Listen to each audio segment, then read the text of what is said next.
So good afternoon, everyone. Thank you so much for joining to this webinar. Today we have a very special webinar called Let's Talk Turtles: How to help Canada's at-risk turtle populations. This webinar has been made possible by the support of the Canadian Conservation Corps Program, the Canadian Wildlife Federation, and Rising Youth. I'm currently participating in the third and final stage of the Canadian Conservation Corps Program, and as part of this community service project, I organized this webinar to raise awareness about turtle conservation in Canada. The Canadian Conservation Corps Program is run by the Canadian Wildlife Federation. It is a 9-month federally funded program under Canada Service Corps that motivates youth to be involved in conservation initiatives across Canada. And this webinar is also funded by Rising Youth. As we know, Turtle Day is on May 23rd, and this webinar is also an opportunity and a space to celebrate this day. We will be discussing why turtles are in danger, how people can make a difference, and how turtles are culturally significant to Indigenous peoples in North America.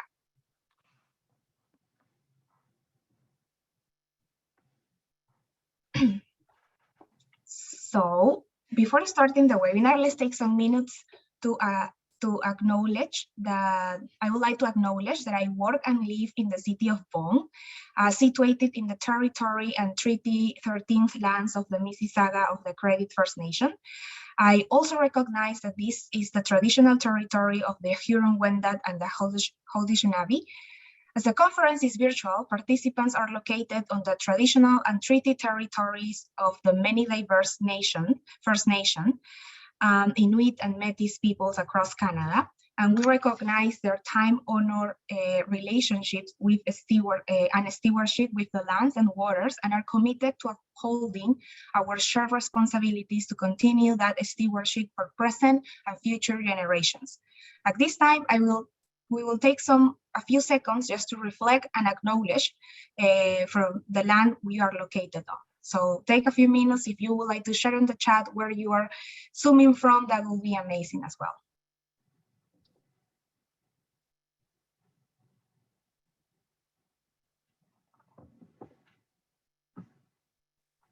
Okay.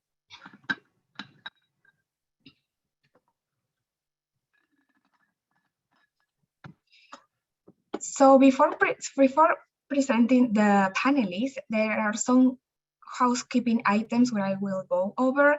First of all, the workshop will be recorded. It's being recorded right now. Please stay on mute if you are not speaking. Use the Q&A function or raise your hand if you would like to ask some questions at the end of the presentation. All the questions will be addressed at the end of this presentation, but feel free to use the Q&A function to start asking questions, and we will collect them and address all of them at the end. And the presentation will last 1 hour. And as I told you, we will address your questions at the end. So give me some minutes, sorry. So I will just.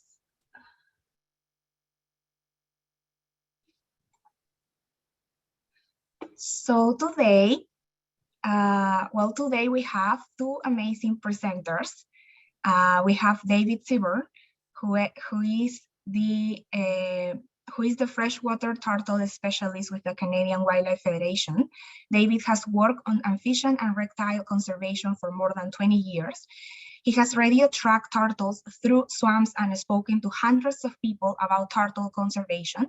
In 2020, he was presented with the Blue Race Award from the Canadian Herpetological Society for significant contribution to the conservation of Canadian amphibians and reptiles. And we also have Cassie McKeown from and she is a member of the Alderville First Nation and currently works as a technical advisor for Indigenous projects at Cambrian Indigenous Professional Services. She graduated from Carleton University with a Bachelor's of Arts, honors in Law, Indigenous Studies, and Psychology, and most recently graduated from Fleming College with a graduate certificate in Environmental Planning.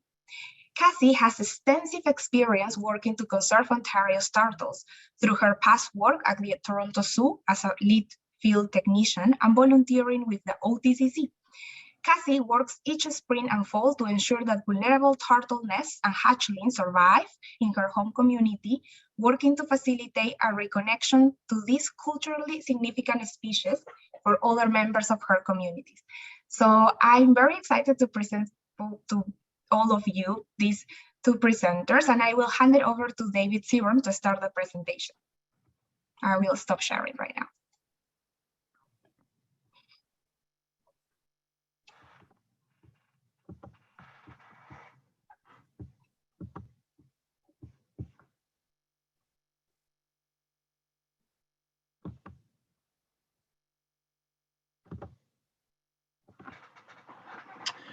All right, thanks everyone for attending our webinar this afternoon or this morning, depending upon where you are. So let's talk about turtles. In Canada, we've got 8 species of freshwater turtles. The first one is the painted turtle. It's the most widespread of our species, and it's found from the west coast of British Columbia all the way to the Maritimes in eastern Canada. And it's probably the turtle that most people have seen if they've seen a turtle in the wild, and it has the distinctive red marks at the edge of its shell. We also have the mighty snapping turtle, the largest turtle in Canada, and has quite a ferocious reputation.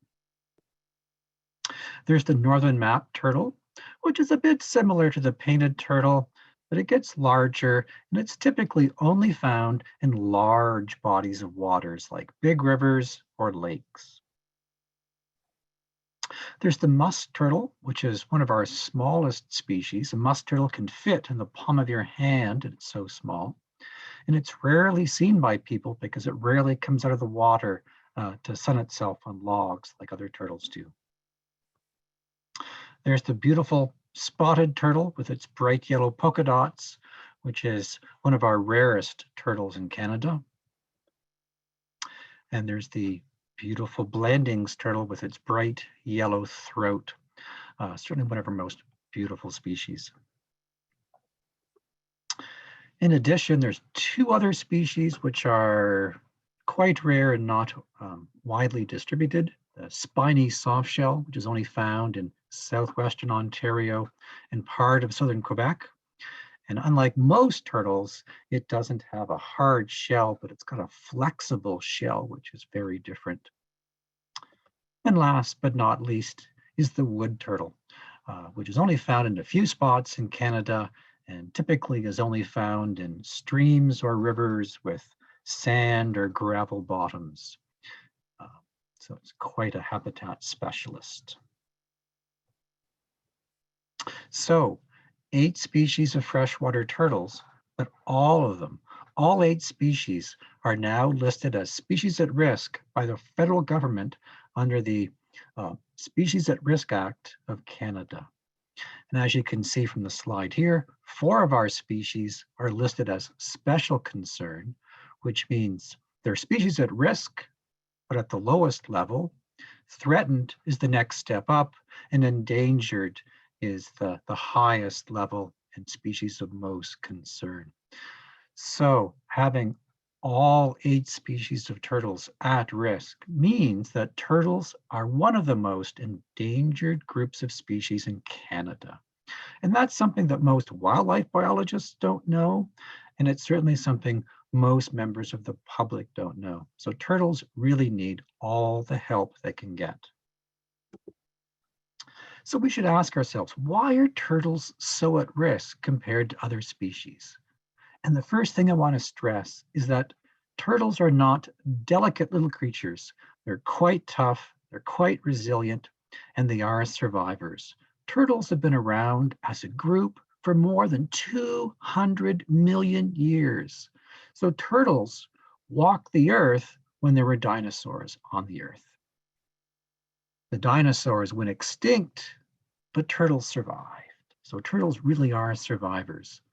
Unfortunately, there's 3 elements of their life history that kind of put them at risk in our modern world. Those three things are: one, delayed maturity, especially in Canada where it's so far north and our summers are short.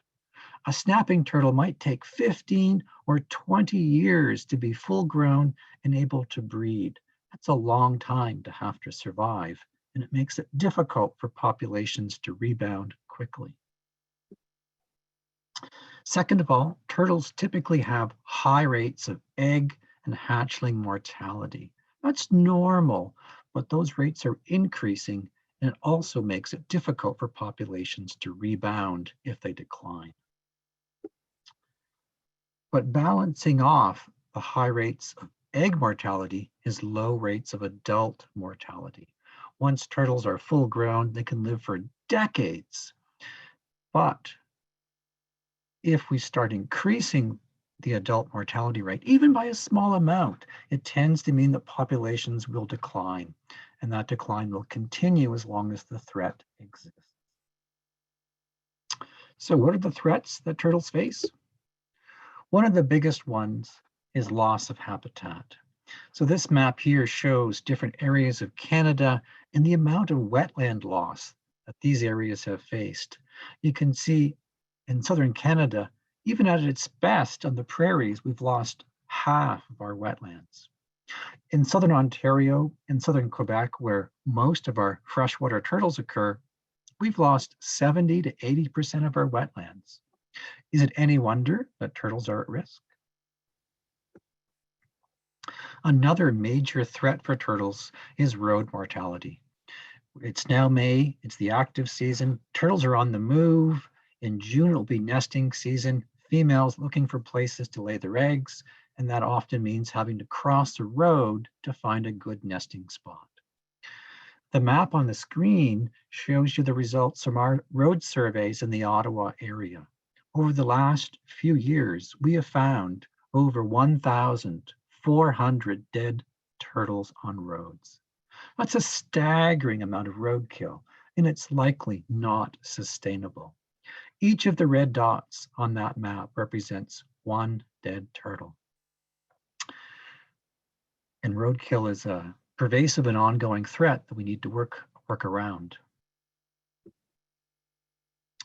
A third threat is the increased risk of nest predation.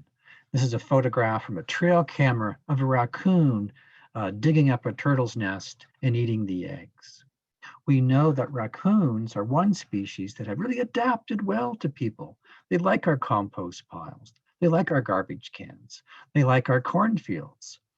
And because they're well fed, they have more offspring, and raccoon populations are increasing while turtle populations are decreasing. So we've got more and more nest predators while the turtle populations decline. And the result is that over 60% of nests in general get predated by raccoons or skunks or foxes or possibly coyotes. In some areas, it will be 80 or even 90% of nests that are predated. And at those high rates of nest predation, it's just very, very difficult for populations to rebound. So I work for the Canadian Wildlife Federation, and in 2017, we started a conservation program for turtles in Eastern Ontario. And our focus is the Blandings turtle, the beautiful turtle with the bright yellow throat. And we kind of have three main goals we're trying to work towards. One is trying to survey to locate new populations with Blandings turtles, because if we find a new site with Blandings turtles, there is some increased habitat protection for that site in adjacent wetlands. And that's important to maintain what we've got. Number two is trying to reduce roadkill. So from our extensive surveys along roads, we found the areas where turtles are found dead in high numbers. And so far, we've managed to have wildlife fencing, like in this photograph, installed at 4 of the worst hotspots in Eastern Ontario. This will keep the turtles from being killed on the road and give their populations a chance to survive in the long term. And last but not least, we're trying to work to increase the hatching success of turtle eggs. So we collect turtle nests that are in at-risk locations like construction sites, road shoulders, places like that. We bring them back to our lab, we incubate the eggs, and the hatchlings, once they hatch out, are released back into the wild near where the nest was laid. This is one more way to help boost turtle populations in the long term. So that's a few things that we're doing at CWF to help the turtles, but there's many things that people can do if they have turtles in their area. And I want to spend the rest of my time talking about things that people can do to help the turtles. An obvious one is if you're driving in the next couple of months and you see a turtle crossing the road, you can stop and try to help the turtle. It's always important to maintain awareness of your own safety, because anytime you go on a road, there's a risk of being hit by a car. So it's important to pull off the road completely onto the shoulder, put on your four-way flashers, look both ways to check for cars, and then if it's safe to do so, enter the roadway, pick up the turtle using both hands, and then move the turtle in the direction it's heading. This works very well for most species of turtles, but of course, there's always that difficult child. For snapping turtles, you do have to be much more careful when it comes to moving those turtles off the road. If you feel comfortable doing so and you have been well trained, you can grab the turtle by the rear of the shell and move it off the road. But there's other ways of helping a snapper across the road without having to grab onto it. You may have a shovel in the back of your vehicle, or maybe an old blanket that you can just toss over the turtle and drag it off the road. The turtle might get a bit scraped on the pavement, but that's far better than being hit and killed by a car or truck. If you'd like to find out more about how to move a snapping turtle off the road, we have a very short video clip, which is on our website, which you can find by simply Googling helptheturtles.ca. Sometimes, though, we find the turtle on the road after it's been hit by a car. And even if it's been hit by a car, it's important to decide whether or not the turtle can still be helped. Sometimes it's clear the turtle has been killed and the turtle has simply been flattened on the road. It is definitely dead. Other times, the turtle may be bleeding, there may be a crack in its shell, and the turtle may be unresponsive, but it could be alive. And it's very important for those turtles to get help as soon as possible. For those of you in the province of Ontario, we're extremely lucky to have a world-class rehab center for injured turtles called the Ontario Turtle Conservation Center. And they have a volunteer taxi service. You can call the number and they will arrange for someone to pick up the turtle and get it to their conservation center near Peterborough. So you can pick up the turtle. Hopefully you've got a box or a bin in your car. Bring it home, call the center, and they can arrange a pickup as soon as possible. In addition, even if the turtle can't be saved, it might be an adult female with eggs ready to be laid. And the conservation center can actually remove the eggs from her body, incubate those eggs, and hopefully produce hatchlings which can be released back into the wild. So that's something else anyone can do that comes across an injured or a potentially dead turtle on the road. If you're lucky enough to have wetlands or ponds in your backyard, you may actually have turtles that come up and nest around your house or in your garden. And if that's the case, you could consider building nest protector and put it on top of the nest to protect it from predators such as raccoons. So once again, if you're interested in building a nest protector, you can go to our website, helptheturtles.ca, and you can download this PDF of how to build a nest protector. It's pretty straightforward to do. You do not have to be an advanced carpenter. A couple of weekends ago, we got a group of teenagers together and they built us a whole bunch of nest protectors that we will use this summer on various nests. If you've got a hammer, some 2x4s, a drill, and some screws. It's a pretty straightforward job. And some places will actually sell nest protectors if you really can't make one yourself. You can also keep an eye out for nesting turtles. So for most parts of Canada, nesting season is about the month of June. Sometimes it might start as early as very late May, and occasionally it goes into early July, but typically it's the month of June. And if you see a turtle, like in this photograph, that's laying eggs, if it's in a risky location, there may be an organization nearby that can collect the eggs, incubate them, and then release the hatchlings. I put up on this slide some contact information for a few organizations that I know of that do amazing work for turtle conservation. So Kingston, Muskoka area. If you're in the Ottawa area, which is where I am, you can send me an email and we will do our best to collect that nest and incubate the eggs. And also I have some contact information for a group in in Waterloo called the Rare Organization.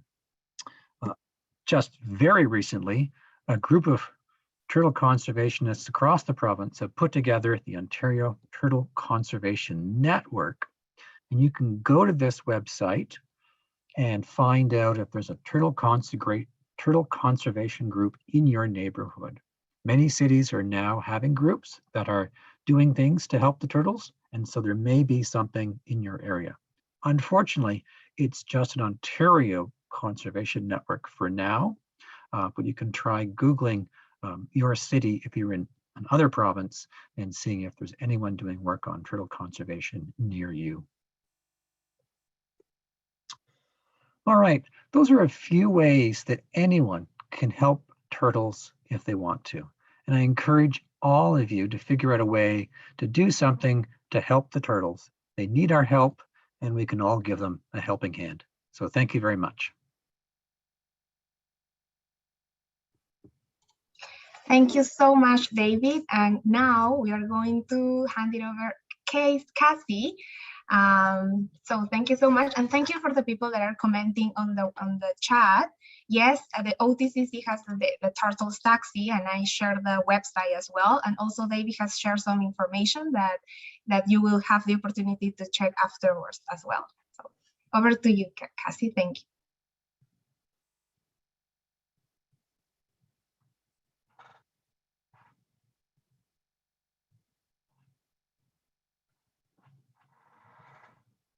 Okay, so hello everybody. My name is Cassie McEwen. I'm from Alderville First Nation and I'm a technical advisor at Cambium Indigenous Professional Services. And I've been asked today to talk about the Indigenous connections to turtles, or in Anishinaabe we call them Housekeeping. Just a little background on myself. I like to introduce myself before I start talking, so you know where I'm coming from. So like I said, I'm from Alderville First Nation, which is located in southern Ontario, about an hour and a bit east of Toronto on the southern shores of Rice Lake. And I grew up watching turtles emerge in the spring and nest in my grandfather's yard in Alderville. When I was in school, I was a summer student at the Black Oak Savannah, working part-time. And as previously mentioned, I still do turtle nesting surveys in Alderville for the Nest Protective Program that we have. I've also worked in a field tech position for the Landings Turtle Head Start program with the Toronto Zoo Adopt-A-Pond team. And so I have a great familiarity and fascination with turtles. And I feel a responsibility to help in the conservation efforts and education. And the key factor of that responsibility comes from myself being First Nations from Alderville and having grown up watching my mom's relationship on the land. So as previously mentioned, in Alderville, at the Alderville Black Oak Savannah, ABOS, we have a couple of artificial nesting habitats that require monitoring that were set up by ABOS. And I was tasked with keeping an eye on these areas, which really began my journey to working in conservation, specifically with turtles. And every spring during nesting season, you'll see me up and at it early in the morning, driving around Alderville to the various hot spots where turtles are nesting in unsafe locations, such as in people's driveways, construction sites, gardens, and of course, the roadside. Pictured here is a snapping turtle that had come up to check out a potential nesting area. And then we have a nest protector with a successful nest that's indicated by that hole you see in the middle. And a picture of a hatchling emerging, which I was really lucky to capture a few years ago as I was doing my monitoring. So overall, I feel this deep responsibility to care and mitigate any negative impacts on turtles in my community. And caring for the turtles in my community has brought me closer to those who also are interested in conservation. And turtles, for me, they can bring everybody together. They're very obvious during nesting season when they're crossing the roads and they're surfacing near people's homes. I'm often contacted by community members for advice, as I have a sort of reputation for being the turtle girl. So much so that I have even sparked a friendship with my grandmother's neighbor, Mr. Morris, who loves to track me down and talk about his times catching turtles and frogs as a child, where I actually protect them now in my community. And he also tells me about when he was in the army and he would see the seagulls start circling the pond, which indicated that the hatchlings had emerged. And he would go down, and while on duty, he would ensure that they made it to the water. And after my conversations with Mr. Morris, I realized that those were Blanding's turtles that I talked about. And I share this because it just shows that way of thinking and caring and those connections we can make just by observing. And to sit and talk with Mr. Morris about his childhood in the pond and the creek where I monitor now, it just reinforces that feeling of responsibility, but also pride in the work that I do in my community. And by sharing this with you, I just wanted to show that there are a lot of connections that turtles have to Indigenous culture, but they also have a connection to many of us as individuals. And this connection can bring us together to form relationships and initiatives that strive to protect these vulnerable species or animals. And so I want to further discuss this connection to turtles that I have and that responsibility that I feel. And I've been learning over the past 10 years that this responsibility was given to me and all Indigenous people to care for and protect Mother Earth. And so we learn from the natural world, everybody does. As species become listed as endangered and then lost, so does that knowledge gained from the species. And eventually, as these species become endangered, so will humans, because everything is connected. The disappearance of species disrupts the delicate balance that exists in nature, and we must work with her to ensure a future for all living things. So this is the basis of not only Indigenous people's connections, but all living beings being connected to the other. First Nations people have been practicing conservation since time immemorial. Through our observations, we notice changes in the environment because time spent on the land allows us to understand the balance in biodiversity. From this view, everything in nature is connected through cycles. And this connectedness can be exemplified by how turtles play a critical role in the maintenance of healthy water and watersheds. As turtles' population decrease, changes in wetland health are obvious, and this ultimately affects larger bodies of water and other species who live there. So it's just to show those connections. So just by observing the land, we learn much from the natural world.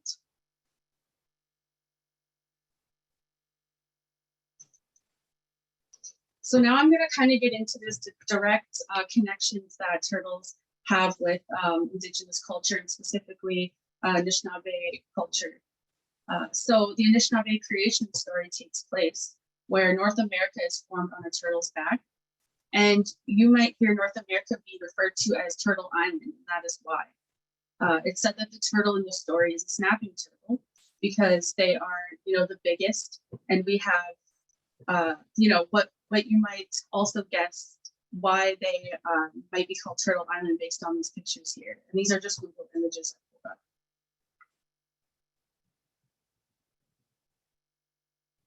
The cultural importance of the turtle cannot be understated. So they're also very important in ceremony.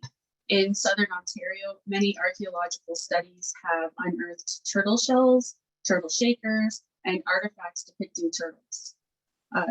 To this day in local First Nations culture, turtle shells are often used as cultural pieces on traditional outfits and used as shakers during ceremony. So pictured here is my mom's turtle medicine pouch she wears with her traditional regalia. Clan systems and teachings encompass thousands of years of knowledge and responsibility. And so the turtle is actually a clan animal. Clan systems in First Nation communities vary and have special characteristics within a community. And depending on the clan animal, each clan holds different traditional roles. So in general, the turtle clan is one of the oldest, and those who are turtle clan can be recognized as teachers. The turtle is known to be very wise, most often holding responsibilities as medicine keeper and teacher.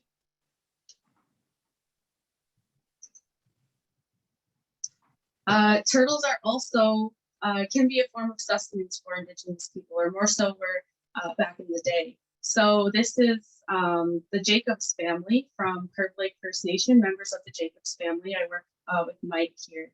And they're enjoying turtle eggs at the Spring Festival. If you can see in the basket there, they've got snapping turtle eggs, which are considered a delicacy. And also snapping turtles used to be harvested for their meat, but they aren't so much today because obviously, as we learned in the previous presentation, these are species at risk, turtle.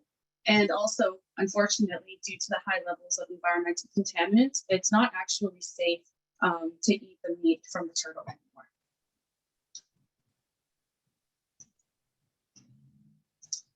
So storytelling. Storytelling was historically used to share experiences and life lessons.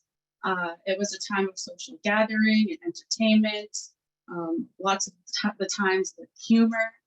And turtles play many roles in storytelling, such as the creation story, but also stories for learning, such as the story of the turtle with the sun under its chin, or how the turtle got its shell.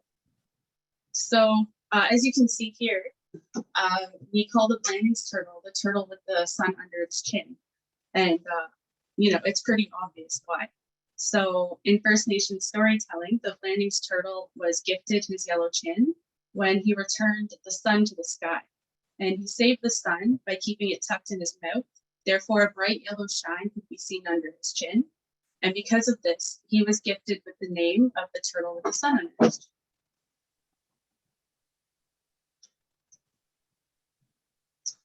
And then I would also just like to touch on the connection to the turtle and time. So the turtle has been seen as a sort of timekeeper or a calendar of some sorts, with his 13 moons on the turtle's back. In the Western way is that we count 12 months in a year. And technically the moon travels around the earth 13 times within that year. So this allows for 13 lunar months with approximately 28 days each. Many First Nations people believe that these 13 lunar cycles are depicted on the turtle's shell.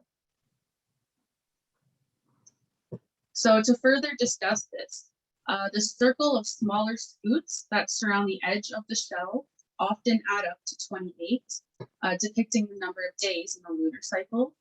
And then the center of the shell, or the carapace, that top part, has a pattern of usually 13 larger scoots, which represent the 13 moons of the lunar calendar. And in this respect, the turtle is viewed as a timekeeper.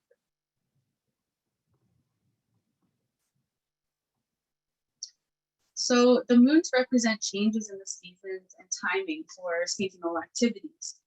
And essentially, the names of the moons describe observations of each season. And again, we're going back to just those observations of the interconnectedness of everything. And this shows, again, from the Anishinaabe view, that everything in nature is connected in some way. So in some communities, a march is called Nobden Pieces, which is the snow crest moon.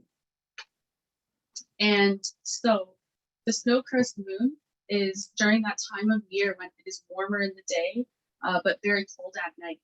So this allows the top layer of snow to melt and then freeze, kind of as an ice layer on the top of the fluffy snow, and therefore it has that crunchiness at the top, or that crust. So we call it the snow crust moon because that's the observation of that time of year. We can also call it Zisbaktokepisis, which is the time of the year when the sap flows from the trees, the sugar.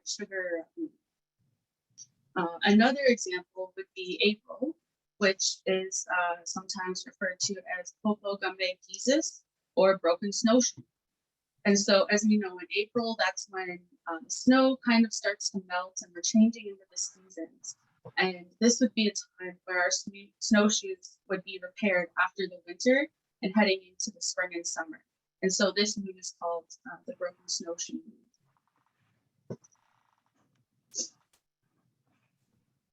But just to reiterate again, the key points that you should be taking away from this talk today is that there are many cultural connections to turtles from an Anishinaabe or First Nations Indigenous view.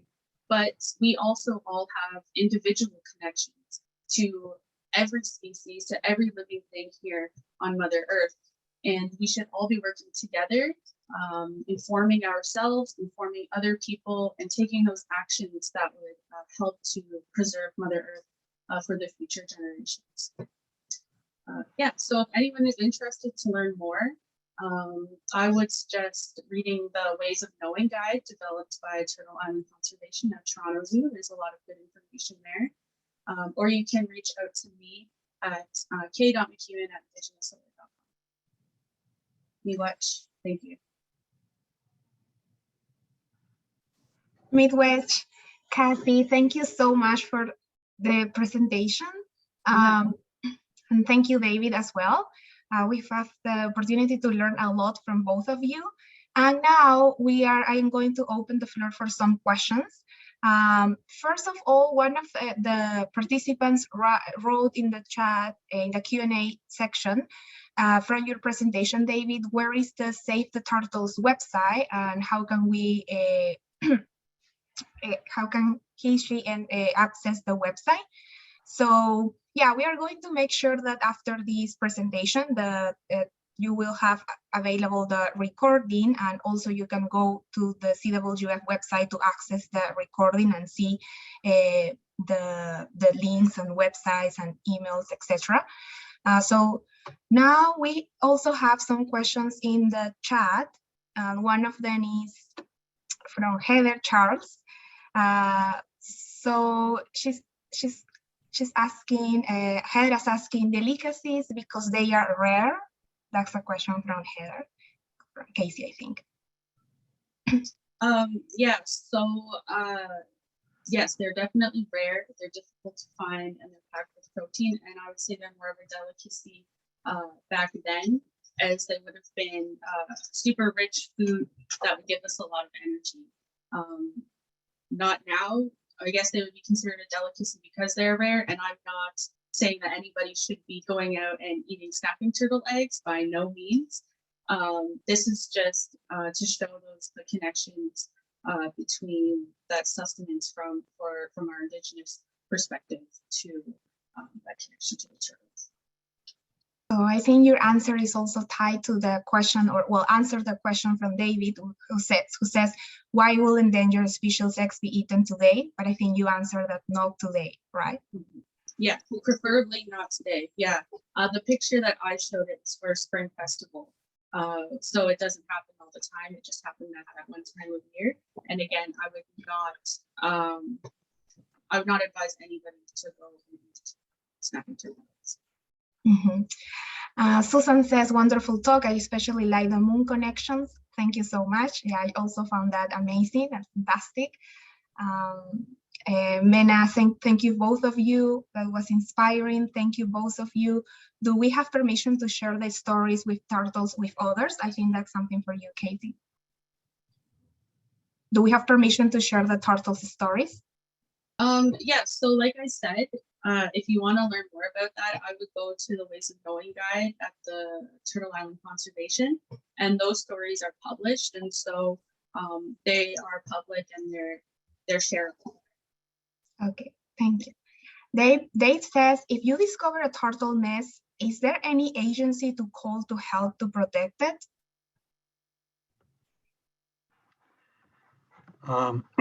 Not one particular agency. It would depend upon where you are. So the one slide I had showed different organizations in different cities. They're doing some nest protection work. And like I mentioned, there's the Ontario Turtle Conservation Network website. So if you're in Ontario, I encourage you to go to that website, Ontario Turtle Conservation Network, and find out if there's a group in your area. You can report a turtle nest to the Ministry of Natural Resources or something like that, but they're probably not going to have the resources to go out and protect those nests. But there are other NGOs and volunteer groups that are trying to protect nests and incubate the eggs. Thank you, David. Then we thank you, Amy, also for sharing the CWF Explore Turtles website, where you can find more information about websites as well. Then Brian says, was great to learn of the different cultural as well as natural aspects of how turtles fit within the world, society, and ecosystem.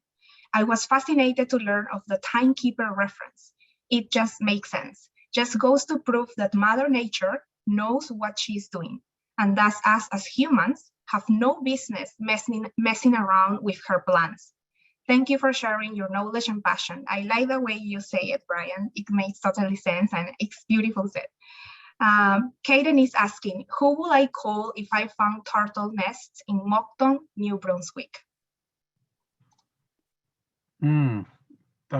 Offhand, I do not know.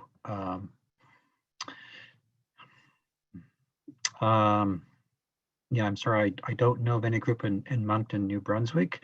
You could try Googling turtles in Moncton or New Brunswick to find out, but I'm not aware of any organization in that city doing so. But if you find them on your own land, for example, you have permission to install nest protectors on your own land, you typically just can't do it on places like road shoulders or construction sites because you need permission to do that, or it could be a safety risk. Yes, exactly. Thank you, David. So what is the, out of curiosity, what is the jurisdiction of OTCC and the Turtle Hospital? Is it all Canada or just Ontario? So typically they focus on Ontario. It is possible to take an injured turtle across a provincial boundary to bring it to the OTCC. But of course, it becomes more complicated to do so, to transport it a longer distance and to find someone or 2 or 3 people willing to transport it that far. So for the most part, they focus on the province of Ontario. But other provinces could follow their lead and create conservation centers like the OTCC. Yes. Oh, I missed one of the questions from Mina that she's asking, and I know Mina, are there specific Ontario projects on iNaturalist we can add turtle observations to? Yes, thanks for asking that question. So we do have a project on iNaturalist called Help the Turtles, which goes along with the Help the Turtles website. And if you are on iNaturalist, which is a platform for making observations of plants or animals in nature across the country or across the world, if you report an observation of a turtle anywhere in Canada, it's automatically added to this project. So you don't have to join the project, but you can join the project and give us more access to the data you observe. There's also a couple of different projects that are involved turtles or reptiles on the road and trying to keep track of where people are observing those. One of them is called Ontario Wildlife on Roads, I think. So again, Ontario bias. But there's a project that I started about a year ago called Canadian Amphibians and Reptiles on Roads, which almost spells cars, C-A-A-R-S. And you can add observations of live or dead amphibians or reptiles to that project from anywhere in Canada. And I think last time I checked, there's over 8,000 observations in that website of amphibians, so frogs, salamanders, snakes, and turtles on roads in Canada. So it's a great way to track where there are hotspots and which species are most affected by roadkill across the country. Thank you. And Katie Alambo is asking, are all painted turtles now considered a special concern, or is it just specific populations? That's a great question. It gets very complicated because we have different subspecies of painted turtles in Canada. So there's the Western painted turtle, which is found in Western Canada. We have the Midland painted turtle, which is found kind of Ontario, Western Quebec, and there's the Eastern painted turtle found to the farther east. And right now, I believe, if I have this correct, populations of painted turtles in BC are considered at risk. The prairie populations, which are part of the Western painted turtle, are not at risk. The Midland painted turtle is at risk, and the Eastern painted turtle is at risk. So most populations of painted turtles are at risk, and they're most at risk in areas where the highest number of roads and cars and people occur.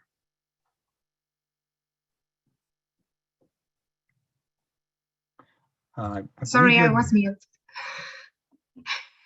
Are there any, Brian said, are there any material differences between the painted turtles as described here and the Western painted turtle that we have here in BC? Are they the same, or are markings slightly different?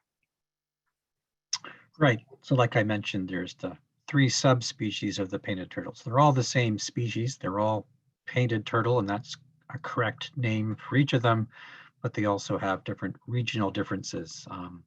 The Western painted turtle has a beautiful pattern on the bottom shell of the body compared to the Eastern and the Midland painted turtle. But from the top shell alone, they all look fairly similar.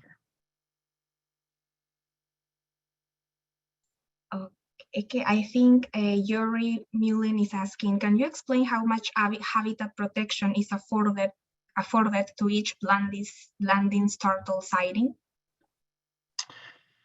Sure. So in Ontario, so again, this is Ontario-centric focused, but the provincial government in Ontario has the Endangered Species Act, and this provides habitat protection for threatened and endangered species, which the Blanding's turtle meets that criteria. So basically, if you find a Blanding's turtle and you can document that observation with a photograph and high accuracy in terms of its location, for example, on iNaturalist, then that will protect that wetland and adjacent wetlands. It can provide habitat protection up to 2 kilometers from any observation, but only for certain wetlands, and it depends how far apart different wetlands are. But for the most part, it protects the nearest wetland to that observation of the turtle and adjacent wetlands. And of course, we should emphasize that protection is a fluid concept. It's not turning that wetland into a national park. It's simply meaning that any development or changes to the habitat would have to go through more of a review process. And if development was going to occur, there would have to be work undertaken to minimize the risk to the Blanding's turtle, or perhaps provide benefits someplace else to compensate for any damage to the habitat at the site in question. But nonetheless, it still is better than having no protection for that wetland. And we have also another question. If there is a nest protector, how, especially with climate change, when the turtles will emerge, how long will they survive under the protector after they emerge? That's a great question. And it does vary from species to species. But for most species, the turtles lay their eggs in June, and depending upon whether it's a hot or a cool summer, it takes 2, 3, perhaps 4 months for the eggs to hatch out. So they could be starting to emerge late August or throughout September. And I certainly have seen nests that emerge into October even in Ottawa, where we've got 6 months of winter, it seems. Some species, like the painted turtle, sometimes the eggs hatch out late summer, but the hatchlings will stay in the nest over the winter and then emerge the following spring and head for water. So the last couple of weeks, I've seen a lot of people posting hatchling painted turtles in iNaturalist, and these are last year's hatchlings, but they finally dug their way to the surface and are heading for water. So it's very important when you install the nest protector to leave it there as long as possible, and that the nest protector has exit holes, and our guide tells you you must have exit holes in the nest protector so that when the eggs hatch and the hatchlings come to the surface, they can get out the hole and head for water. Otherwise, they'd be trapped in the nest protector and they could die very quickly from overheating. Thank you, David. There is a question for Cassandra. Do you have any legislation or regulation information as it pertains to turtle protection on reserve lands in regards to development near wetlands? Yeah, so unless your community has a land code or some sort of like Chinoknagewin that would essentially have their own legislation within the land code, that's really the legislation that would apply, unless it was the federal legislation such as the Species at Risk Act. And I know in Georgina Island, you're located in the middle of Lake Simcoe, so there's also the Lake Simcoe Protection Act, which might have some sort of legislation. But again, it's really up to your land code and your leadership implementing that. Thank you, Cassie. Hannah says, you mentioned that rare soft-shell turtle. I didn't know those existed. Are they more endangered or being injured by human activity because their shells are soft? And if you did see one of those trying to cross the road, is the advice the same? Great questions. So soft-shell turtles are pretty rare in Canada. There's a number of different species around the world of soft-shell turtles. And basically, if you were to look inside the turtle, the turtle has lots of large ribs rather than a firm shell that makes a disc that protects the body. So it's more flexible than a regular shell. In terms of spiny softshell, which is the turtle we have in Canada, crossing roads, spiny softshells are very prone to dehydration because they have this leathery skin on the outside of their body. And so they're typically not found very far from water. They'll leave water to nest. They're typically found in larger water bodies. So again, big rivers or lakes. So they typically are not found moving from one water body to another unless it's via the water. But definitely because they don't have a hard shell, soft shells do have more of a defensive nature to them. So if you were to pick up a spiny soft shell turtle, it would definitely bite you. It's trying to protect itself.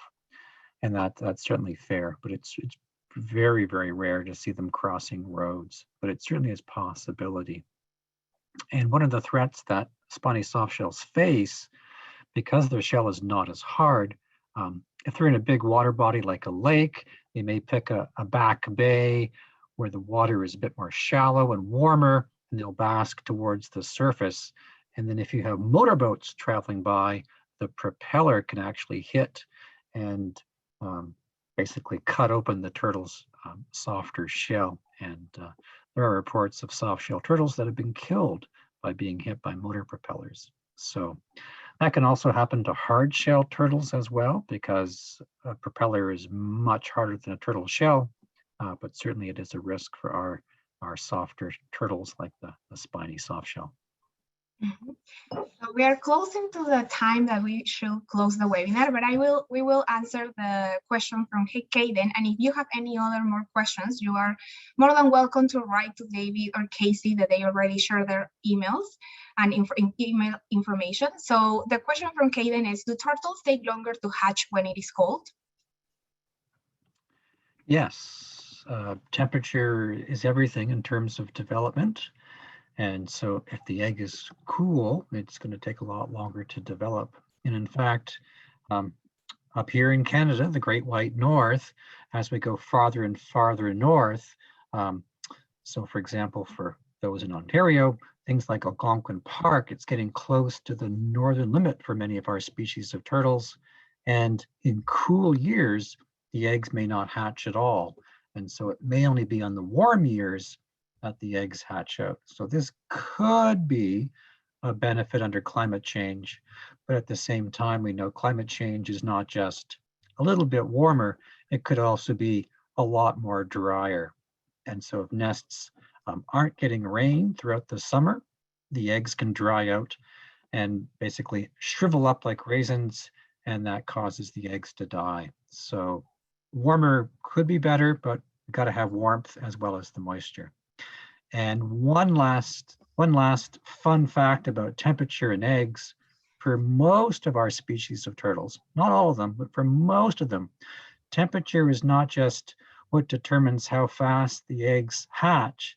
Temperature actually determines whether or not you get a male or a female turtle. So as human beings, we just assume it's our chromosomes, X and Y, whether we get males or females, but for turtles, hotter temperatures typically produce more females in a nest, and cooler temperatures produce more males. And that's a pretty mind-blowing concept when you first come across it. Wow, this is so interesting, especially with climate change and everything that is happening right now. This is really, really interesting. So thank you so much for both of you. Really interesting information. I think I even have learned a lot today, and I love turtles as well. So thank you so much for joining us, all of you as well, the participants. I invite you to visit the website, the CWF website, where you will find the recording of this presentation. And I invite you this summer, that is a busy season for turtles. Please take care of the turtles. If you see one, just remember this webinar and take care of them, save them, be involved in so many activities to protect different animals this season. And yeah, thank you so much.